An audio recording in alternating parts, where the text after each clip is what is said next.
ارشد بشیر مدنی۔ السلام علیکم ورحمۃ اللہ وبرکاتہ۔ الحمد للہ رب العالمین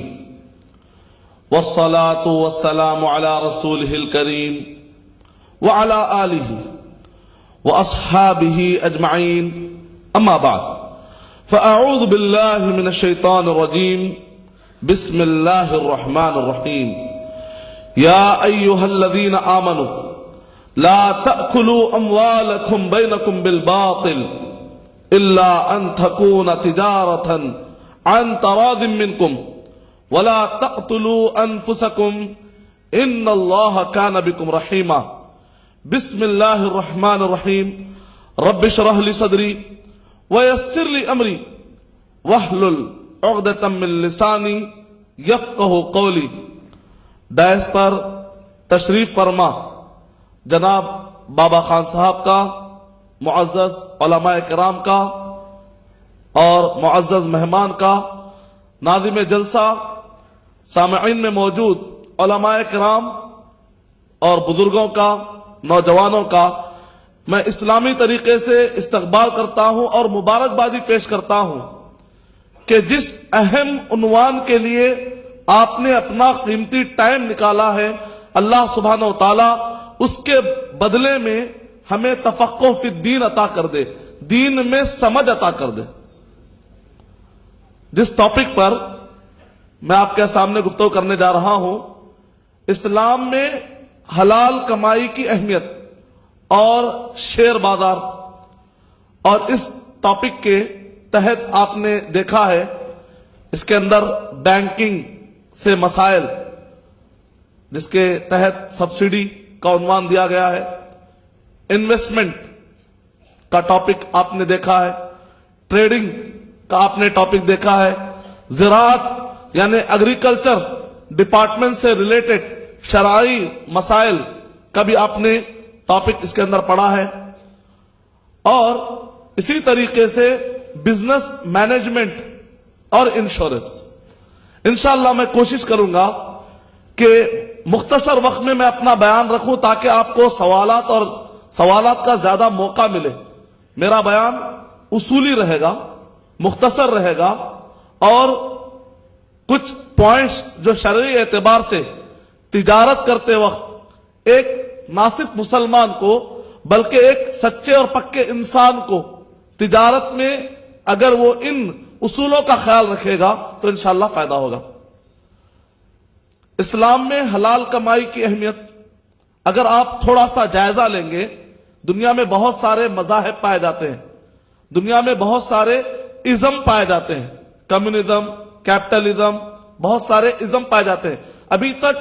بڑے بڑے لیول پر، یونیورسل لیول پر 50 ازم کا دنیا نے تجربہ کیا ہے، مین میڈ قوانین کا، مین میڈ کانسٹیٹیوشن کا، ابھی تک دنیا نے 50 کانسٹیٹیوشنز کا دنیا نے تجربہ کیا ہے، اور بہت سارے مذاہب پائے جاتے ہیں۔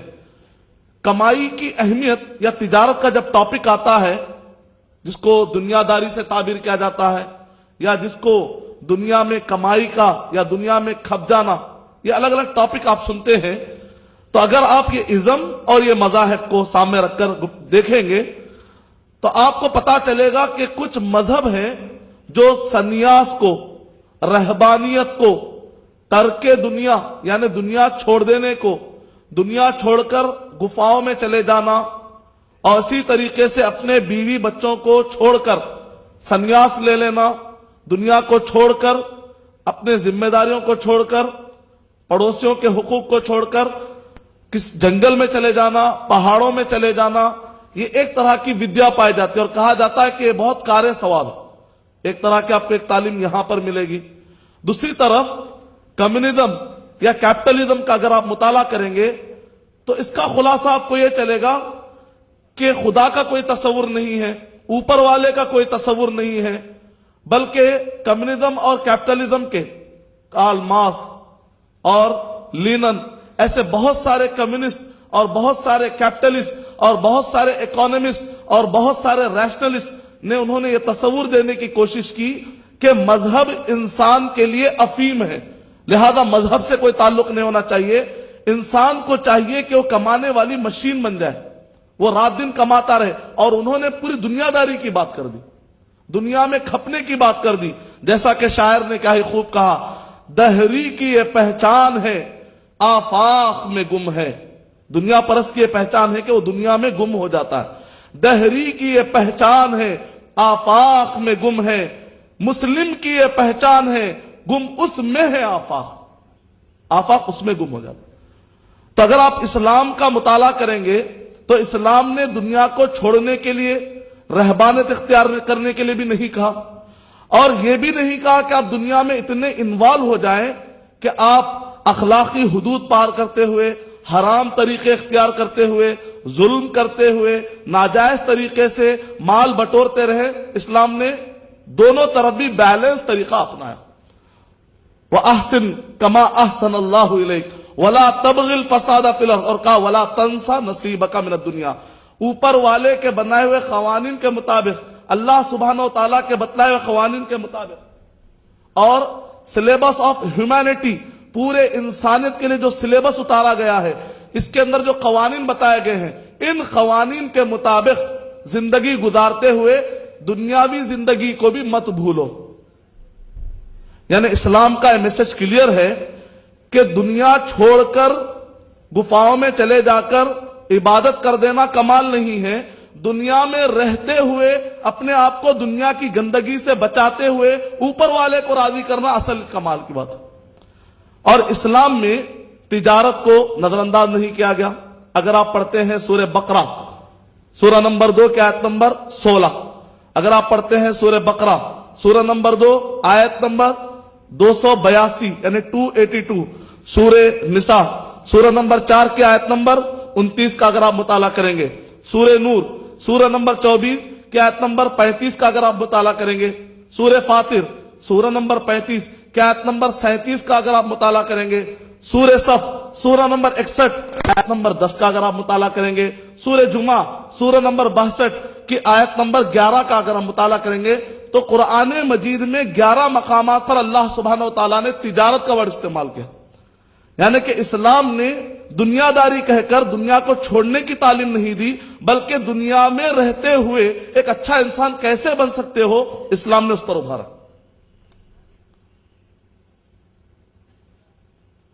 یعنی مختصر یہ ہے کہ اسلام کا کانسیپٹ یہ ہے، مسجد میں رہ کر اگر آپ دیندار بننے کی کوشش کرتے ہیں تو یہ بہت اچھی بات ہے. کمال تو یہ ہے کہ بازار میں رہتے ہوئے دینداری کو قائم کرے، یہ اسلام کا نظریہ ہے. اور یہی وجہ ہے کہ خود نبی اکرم صلی اللہ علیہ وسلم نے بھی تجارت کی، یعنی کہ دنیا چھوڑنے کا نظریہ نہیں پایا جاتا. حضرت ابو بکر صدیق رضی اللہ تعالیٰ عنہ، حضرت عبد الرحمن بن عوف رضی اللہ تعالیٰ عنہ نے بھی تجارت کی. اور جب بھی اسلام کی تاریخ لکھی جائے گی، اگر مجاہدین نے، اگر دعات نے، اگر قاضیوں نے، اگر عالموں نے اپنی اپنی قربانی انہوں نے انجام دی اس دین کو فروغ کرنے میں، تو ساتھ ساتھ میں تاجروں کی قربانیوں کو بھی نظر انداز نہیں کیا سکتا کہ جن کے مال و دولت کے ذریعے سے یہ اسلام پورے دنیا میں امن کا پیغام لے کر پہنچتا رہا. تاجروں کی بھی بڑی اہمیت ہے. آپ نے سنا ہے حضرت عثمان غنی رضی اللہ تعالیٰ، عثمان غنی رضی اللہ تعالیٰ، یعنی کہ ان کے مالداری کو گرا کر نہیں دیکھا گیا بلکہ ان کے مالداری کو ابھار کر دیکھا گیا. اور نبی اکرم صلی اللہ علیہ وسلم نے اعلان کیا کہ ایک امن قائم کرنے کے لیے جنگ کی ضرورت ہے اور اس کے لیے مال کی ضرورت ہے. حضرت عمر فاروق رضی اللہ تعالیٰ عنہ نے کہا کہ آج تو میں ایسا کروں گا کہ میں ابو بکر صدیق رضی اللہ تعالیٰ عنہ سے آگے بڑھ کر بتاؤں گا. اور کوشش انہوں نے یہ کی کہ آج زیادہ سے زیادہ مال میرا لگے گا اسلام کی راہ میں، اور عمر رضی اللہ تعالیٰ عنہ اپنے مال میں کا آدھا حصہ اٹھا کر لائے. ابو بکر صدیق رضی اللہ تعالیٰ عنہ آتے ہیں اور نبی اکرم صلی اللہ علیہ وسلم حضرت عمر رضی اللہ تعالیٰ سے پوچھتے ہیں، بتاؤ کہ تم نے اللہ سبحانہ و تعالیٰ کے اس راہ کے لیے تم نے کیا لایا ہے؟ حضرت عمر رضی اللہ تعالیٰ کہتے ہیں، میں نے اپنے مال کا پورا آدھا حصہ اٹھا لایا ہوا ہے نبی اکرم صلی اللہ علیہ وسلم. پھر اس کے بعد نبی اکرم صلی اللہ علیہ وسلم حضرت ابو بکر صدیق رضی اللہ تعالیٰ سے پوچھتے ہیں، بتاؤ کہ تم نے اس اسلام کی